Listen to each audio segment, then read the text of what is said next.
సంస్కృత వైభవం వీక్షకులకు స్వాగతం. నమో నమః మిత్రాణి.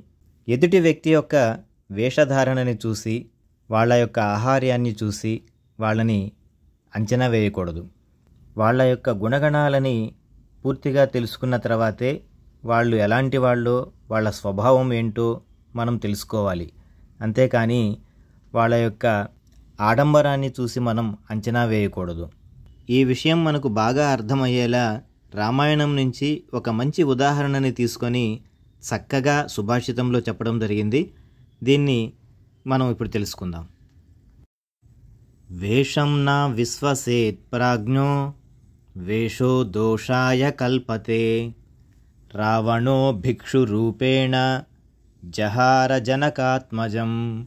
వేషం నా విశ్వసేత్ ప్రాజ్ఞో వేషో దోషాయ కల్పతే రావణో భిక్షురూపేణ జహార జనకాత్మజం.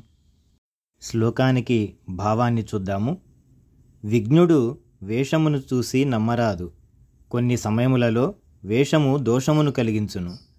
పూర్వము రావణాసురుడు భిక్షురూపముతో వచ్చి సీతాదేవిని అపహరించెను కదా.